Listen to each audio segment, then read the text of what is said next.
James Bond, the world-famous secret agent 007. John Wick, the legendary hitman who did the impossible. Whether they fly solo or operate on behalf of the government, the world is filled with professional killers of all shapes and sizes. But which one of cinema's super assassins is packing parabellum, and which one will live to die another day? He's Wiz and I'm Boomstick. And it's our job to analyze their weapons, armor, and skills to find out who would win a death battle. From the shores of Crab Key to the crap stables of Casino Royale, from Russia with Love to Moonraker at the edge of outer space, no man has saved the world more times than Bond. James Bond. He's the OG action hero, the slickest Scot there ever was, the coldest warrior of the swingin' 60s. After a climbing accident in the French Alps took his parents, the young James studied abroad and graduated to the Ministry of Defense, just in time for World War II.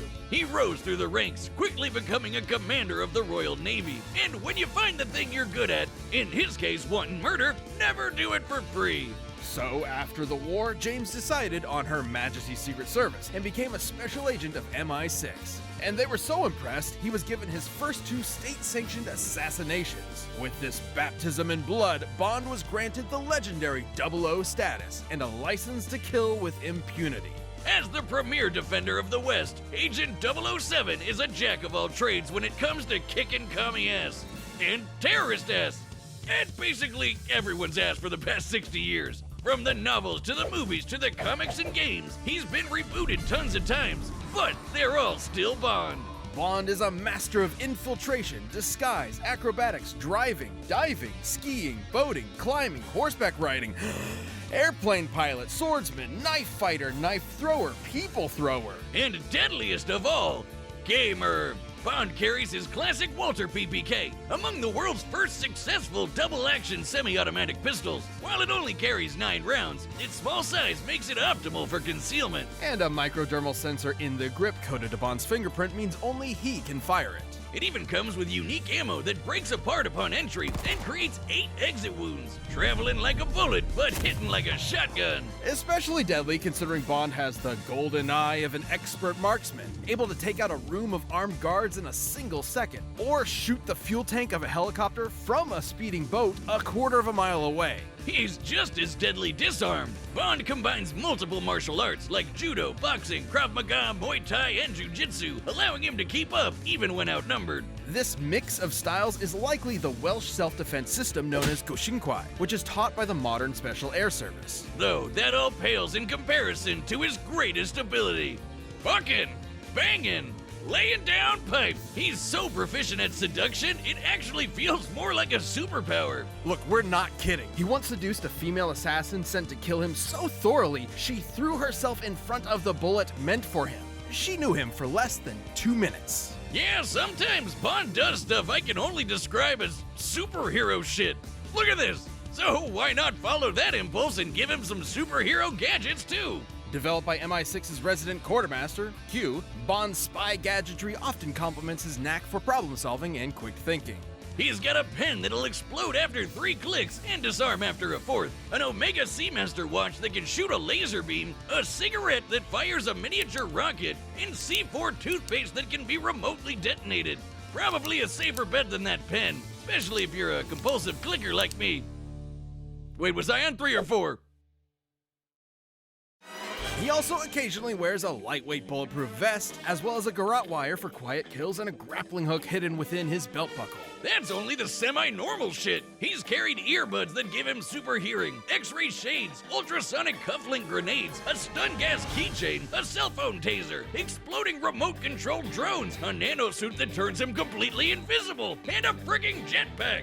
You've gotta have a hell of a pair of thunderballs to piss off a crazy Scot riding one of those. But his greatest weapon is the one, the only, His dick! the Aston Martin DB5. Oh, I thought we were still talking about him. Never mind. This absolute beauty isn't just good looks. She's packing front-mounted machine guns, oil slicks, smoke screens, and of course, the ejector seat. Oh, and good luck trying to break in. This baby is insanely bulletproof. Like, just look at this. It won't stop. Still going.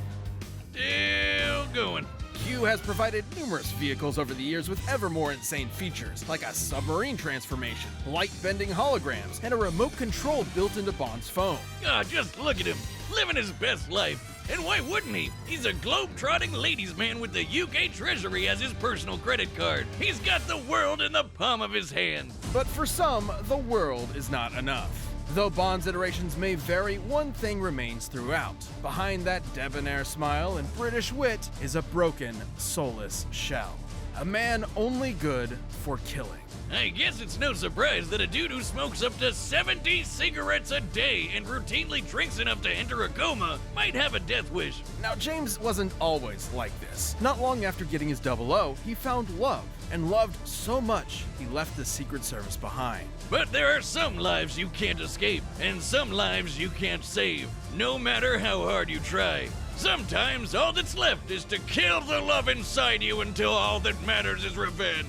There's no denying Bond's psychopathic tendencies. He's killed hundreds of enemy combatants over his career and might just enjoy the act of torture. But what makes me respect him is he never forgets a pun afterward. All that hate and regret wrapped up into one man with nothing to live for. The perfect assassin for a dying empire. Bond is strong enough to hold his own against superhuman henchmen like Oddjob and Jaws, who can lift a van off the ground. He survived being blasted by a Stinger missile, falling hundreds of feet into a river, and having his eggs scrambled. At his best, he's even fast enough to dodge gunfire nearly point blank, and missiles, while in free fall, and still shoot people. This is the superhero shit we were talking about. Time and time again, he's outsmarted criminal masterminds like Dr. No, Goldfinger, and Scaramanga, the man with the golden gun. He's even bested the worst of them all, his arch nemesis, the international terrorist, Blofeld. In 2 different timelines, no less. And plot twist, in the second, Blofeld was Bond's long-lost adopted brother. Which, if I recall correctly, also happened in Austin Powers. But that's why we love the old Scottish so-and-so. Who else could escape a giant space laser by kite surfing on a tsunami? What more can we say about 007? He's got the best job in the business, and nobody does it better. You ever just screw up, like really badly? Like make the worst mistake ever? So bad you're just fucked for the rest of your life? Yes. Let's lay out a hypothetical. You see a car that you like, but its owner won't sell. So, you follow him home, beat him senseless, steal his car, and kill his dog. The dog his beloved wife gifted him after she died very recently. So yeah, pretty big mistake. And this man, well, he just happens to be the single deadliest assassin in the entire world. He may be called Baba Yaga, but he's not the boogeyman. He's the one you sent to kill the goddamn boogeyman, John Wick. So yeah, that's one pretty huge mistake. The full story of this specter is almost non-existent, but rumor has it he was trained by the Ruska Roma crime syndicate from a young age, before moving to America and making a name for himself in its criminal underworld.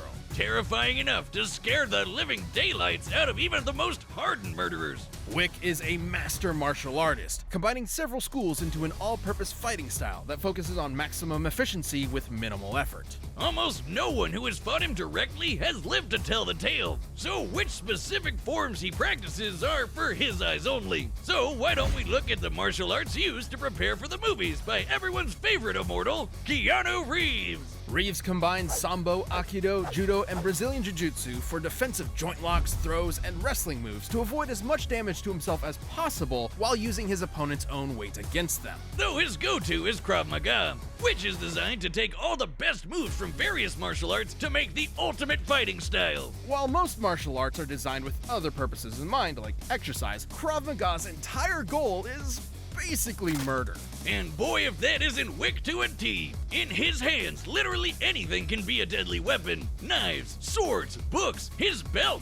Shit, he once took out 3 guys with a pencil. A number 2 pencil. And thanks to John's precise understanding of the human body, he can target weak points and vital organs with ease. But thanks to the Continental, he doesn't have to rely on writing utensils to execute his victims. Imagine a chain of hotels around the world that serve as a front for a whole underground society variety of assassins. He can consult the wine steward's robust selection. Pistols, revolvers, submachine guns, assault rifles, shotgun, plastic explosives, it's all on the menu. Though Wick prefers his Heckler & Koch P30L, a polymer-framed semi-automatic handgun that holds 15 rounds of 9x19 Parabellum. Which he wields like an artist does a paintbrush. Wick can empty entire rooms full of enemies before they can blink, once even taking out 7 armed guards in only 3 seconds. He's the definition of accurate, almost never missing a shot, and that includes on horseback and motorcycle back. If he's got a view to a kill, you can bet he's taking it. And he comes literally dressed to kill with his perfectly tailored, tactically lined suit jacket that is completely bulletproof. Even repeated gunshots from close range do nothing to him. It also helps him blend into the shadows for some sick stealth kills, and even disappear in plain sight like the goddamn Batman. Wick eventually joined the Tarasov mob and quickly became one of their top enforcers, a grim reaper who hunted their enemies with divine prejudice. But maybe this Angel of Death was more human than we first thought. After years of being a badass, Wick wanted out of the mob to get married to the love of his life and retire. Wow, I wonder how that first date conversation went. Man, she must have really fallen for him. I guess he put the ass in assassin. So his boss gave him an impossible task. He could leave if he wiped out every last one of the mob's enemies in a single night. Which he did, because human or no, he's still John Wick. And he lived happily ever after. Well, until his former boss's snot-nosed son screwed up. Like, really badly. Great job, Theon, you never miss. That wasn't just some dog, but a semblance of hope, the opportunity to grieve unalone, his last tether to a happy life. So Wick was back with a vengeance, prepared to kill every last person that got in his way until the whole of New York's criminal underworld had been razed by his bloody crusade. Over the course of the 3 movies, which span only about 2 weeks, Wick left over 300 bodies in his wake.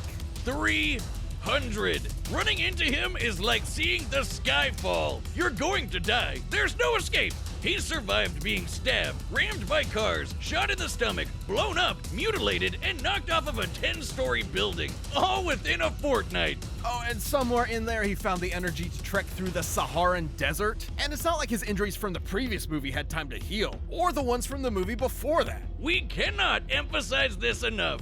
John Wick is unstoppable. He's strong enough to toss around full-grown men, snap bone, and body slam 2 assassins through a bulletproof glass floor. Wick absolutely annihilated his former Tarasov employers, the Neapolitan crime family, Camorra, and fended off an international army of assassins attacking him at random, one after the other, every few minutes. Even after being declared excommunicado by the Continental, bereft of his former resources, he killed every last soldier sent after him by the High Table. With barely a quantum of solace to rest. Like we said, completely unstoppable. Outgunned, outmanned, it doesn't matter. John Wick lost everything in the world that meant anything to him, and that means he won't stop killing until there's no one left, or he dies trying.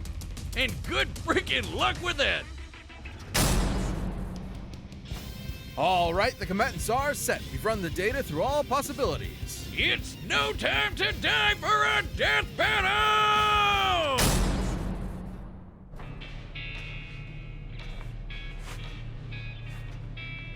Is not one to be taken lightly. Be careful, 007.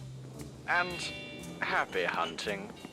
Your concern is always touching, Q. Vodka martini, shaken, not stirred. What can I get you, mate? Drinks are on me. I prefer to be alone. Unfortunately, I wasn't asking, Baba Yaga. Now you can come with me, or we can do this here. Killing isn't permitted on company grounds. Lucky me.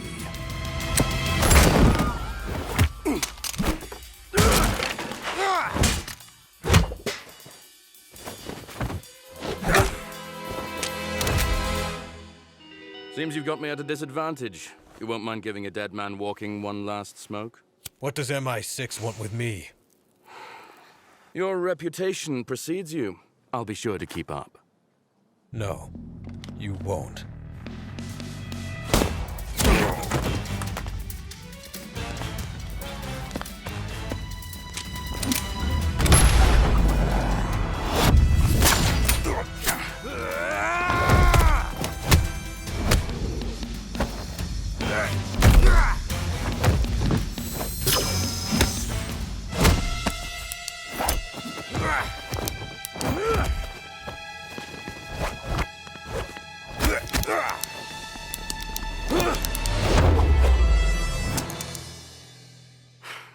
be entirely honest, I lost count.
What comes around goes around, as they say.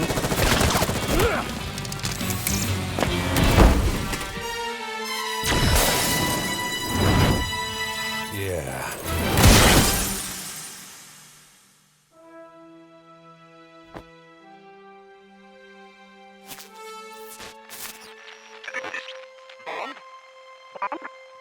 Bond, come in. What's the mission status? Smashing. Positively smashing. Oh, do grow up, 007. KO! I never thought Wick could lose, but I guess I'll never say never again. Though his skills and brutal tenacity would have saved Wick initially, against James Bond, you only live twice. You mean once, right? I know what I said. Well, despite all that, Wick met his match in Agent 007.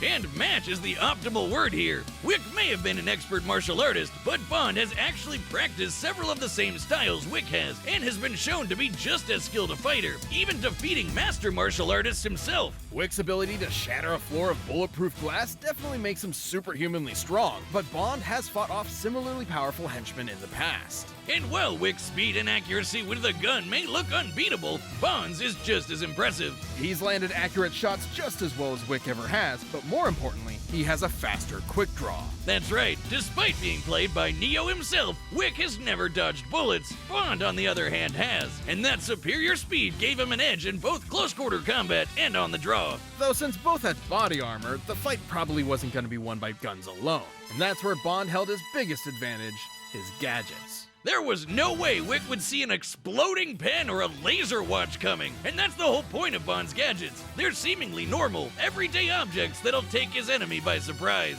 Given time, Bond has always used these to come up with game-winning strategies, even against numerically superior foes, especially with his more absurd technology like the invisible nanosuit and remote-controlled explosive drones. Wick's endurance might be mind-blowing, but he isn't invincible. He can keep fighting even on death's door, but the deadliness of Bond's trick weapons would not have given him that option. Diamonds are forever, but against someone just as skilled with an arsenal straight out of science fiction, Wick's luck definitely wasn't. Bond may have been the spy who loved me, but against Wick, he was going to live and let die. And you can bet tomorrow never dies. Nailed it. Look, I just had to fit the last few movies in, okay? Oh, wait, shit! I forgot about Octopussy! The winner is Bond. James Bond. Hey, if you want more Death Metal ASAP, why not grab a membership? You'll get exclusive emotes, badges, live chat, live streams, and a bunch of behind-the-scenes stuff. Just click that join button. Thanks for watching.